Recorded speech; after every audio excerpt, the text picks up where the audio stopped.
Բարև ձեզ, ուզում եմ ձեզ հիշեցնել, որ Աշիր կապիտալի կողմից եղել էր առաջարկ հունիսի 6-ին, իջեցնել սակագինը էներգոբալանսի շեղման արդյունքում առաջացած շահույթի հաշվին, հունիսի 13-ին ստացվել էր պատասխան, որ, այսպես կարճ ասեմ, մինչև տարվա վերջում նոր կնայենք սակագինը, այսպես կվերանայենք և մեր հայտարարությունից հետո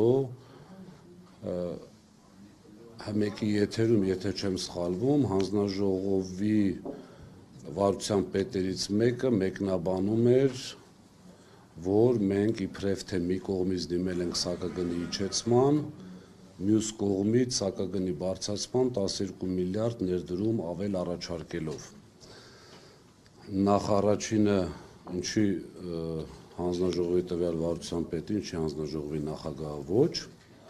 մի պարզ պատճառով, որովհետև այդտեղ սուտ էր հնչելու, մենք դրանից հետո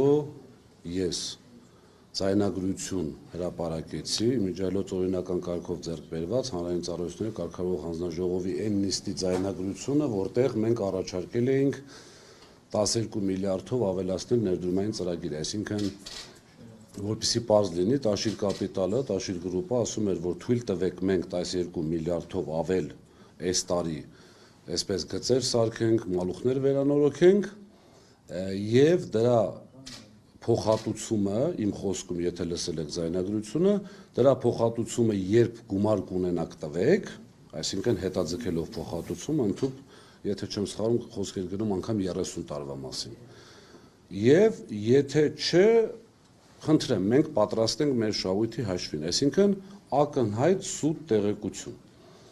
Երկրորդ սուտը, որ հնչեց, կապված էր ընդամենը պետք է իջներ 0.5 դրամով, ես չգիտեմ ճիշտն ասած այդ մաթեմատիկան, կան այդպիսի սարքեր, չէ, որ կարելի է մտքով չհաշվել, գոնե ճիշտ կհաշվեն թվերը։ 0.5 դրամ, որից այդ սուտը դեռևս չպայթած ասել էին 0.3 դրամ էլ փոխհատուցվելու է մեր ասած ավել ներդրումային ծրագրով, մի խոսքով 0.2 դրամի այսպես տարբերություն էր լինում, դա հերթական սուտն էր մի պարզ պատճառով, որովհետև 3.6 միլիարդ առաջացել էր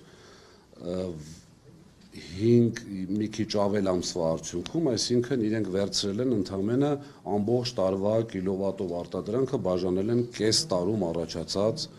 շահույթի վրա, դա 1 դրամից ավել էր անում միանշանակ, իսկ հաշվի առնելով, որ 2025 թվականին ESPA-ի դրությամբ ընդամենը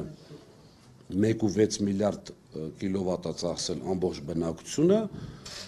ESPA-ի դրությամբ էլ մեր ասած 3.6 միլիարդը դարձել է 7.2 միլիարդ, ընդամենը պետք է 7.2 միլիարդը բաժանել 1.6 միլիարդի վրա և ստանալ ինչքանով էր հնարավոր իջեցնել բնակչության սակագինը։ Հաջորդ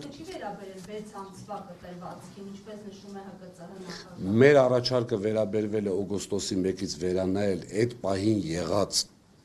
շահույթի համամասնորեն բաժանելով, ես ասում եմ արդեն ESPA-ի թվերը, որ անգամ ESPA-ին չեն անում, իրենք ինչ-որ մեկնաբանություն են այդտեղ, ստից հետո նախ չեն անդրադառնում, գիտեք, հասարակ ձեզ օրինակ բերեմ, դատարանի բակում, չգիտեմ ով լրագրողներից հարցրեց, ինչպես կվերաբերվեք այդ սանհանգույցի կադրերին, որ Շիրակի մարզից գցել էին Ղարս մասնաճյուղից, ես ընդամենը ներողություն խնդրեցի, երևի թե իմ խնդիրն է եղել, որ ուշադրություն չենք դարձել և չենք վերանորոգել,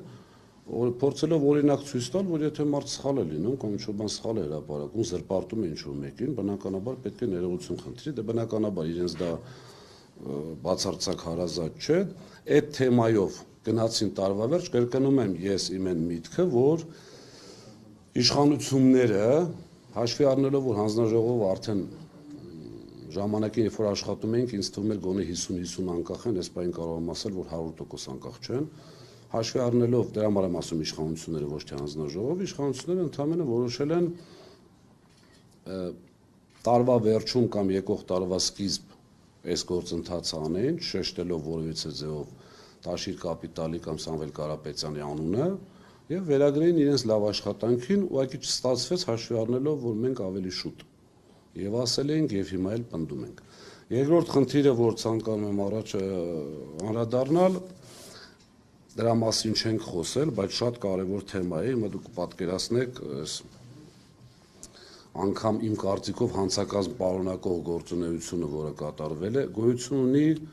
շուկա հասկացություն, այսինքն էներգետիկական շուկա գոյություն ունի, որը ներմուծվել է այլ երկրների իբրև թե փորձով, տարբեր գրանտներով, կան մարդիկ, որոնք այսօր պետական համակարգում են աշխատում, իրենք են զարգացրել այդ թեման,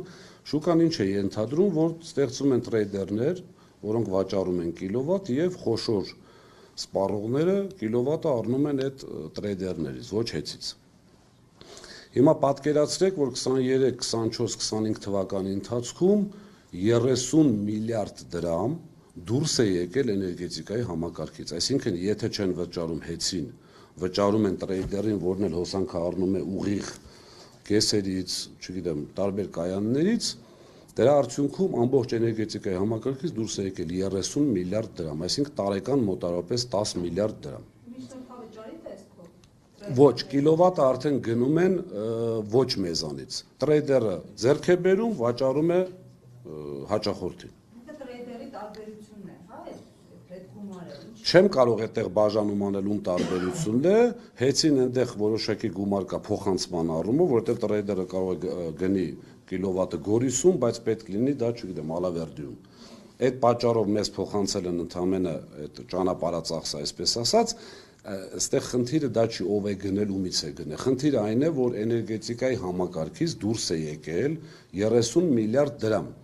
30 միլիարդ դրամը դուրս չգալու դեպքում դե պատկերացրեք արդեն տարեկան մոտավորապես 2 միլիարդ կիլովատ ծախսող ամբողջ բնակչությունը, մենք դուք բոլորս, բնակչություն միջոց հասկացություն դա բնակիչ բաժանորդներն են, ամբողջ Հայաստանի բնակչությունը։ Պատկերացրեք, որ տարեկան մոտավորապես 5 դրամ մենակ այդտեղ կարող է իջեցում լինել։ Իսկ եթե մեր կիրառած մեթոդին սոցիալապես անապահով խավերին այնտեղ տարբեր սակագներ ունենք, մինչև 200 կիլովատ, մինչև 300, մինչև 400 ամենասոցիալապես անապահով խավին կարելի է ընդհանուր մոտեցնել անվճարին, այդ ամբողջ գումարով։ Սա խնդրում եմ մեր ժողովուրդը այսպես հստակ փորձեցի բացատրեմ, կարծում եմ ստացվեց, որ գումարը ուղղակի վերցրել են էներգետիկայի համակարգից, անունը դրել են մոնոպոլիա, վախեցնելով ժողովրդին, որ գիտեք, մոնոպոլիան այսպես դեպքեր կան, օրինակ այս դեպքում մոնոպոլիան ավելի լավ էր, քան իրենց շուկան։ Այսինքն ստացվում է, որ մեծ ծախս ունեցող բաժանորդները, որոնք հիմնականում հանրային բաժանորդներն են, որոշակի գործունեություն ծավալող, վճարում են ավելի էժան, որի արդյունքում սակագինը բնակության համար չի իջնում, որը իմ կարծիքով շատ սխալ է եւ մենք բազմաթիվ անգամ անդրադարձել ենք այդ փաստերին։ Երրորդ հանգամանքը, որ ցանկանում եմ նշել, կառավարիչ նշանակված սուբյեկտի հայտարարություններն են, որտեղ ձեզ բազմաթիվ անգամ ասել եմ, կան շատ անհամապատասխանություններ։ Վերջի անհամապատասխանությունը Մասիս ցանցում արևային էներգիայի ուրեմն այդ ծախսը չգրանցելն էր, այսինքն մարդկանցից իբրև թե գողանալ, այդտեղ կա երկու խնդիր, իրենք հաշվարկը սխալն արագեցել էին 800 քանի հազար կիլովատ, բայց ընդամենը եղել է 120, իրենց նամակում նշել էին, իրենց այդ նշել էին, որ մենք էլ չենք կարող պարզել դա եղել է մեր օրոք, թե իրենց օրոք, ես համոզված եմ, որ դա եղել է իրենց օրոք 90-90 ավել տոկոսով այդ ամբողջից։ Եվ երկրորդ խնդիրը մեր ժամանակ, օրինակ, ես որպես այդ բլոկի ղեկավար, ինչպես էի աշխատում, եթե պարզում էինք տեսուչը դա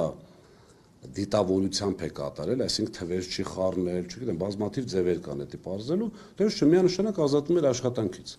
Իմ ինֆորմացիայով իրենց այդ այսպես աղմկահարույց բացահայտման դեպքում ոչ մեկ չի ազատվել։ Այնտեղ ցանցի պետ են ազատել, եթե չեմ սխալվում, եւ տեղակալ, այսինքն այն մարդիկ, որոնք անմիջապես կապ չեն ունեցել, անմիջապես գրողը տեսուչն է,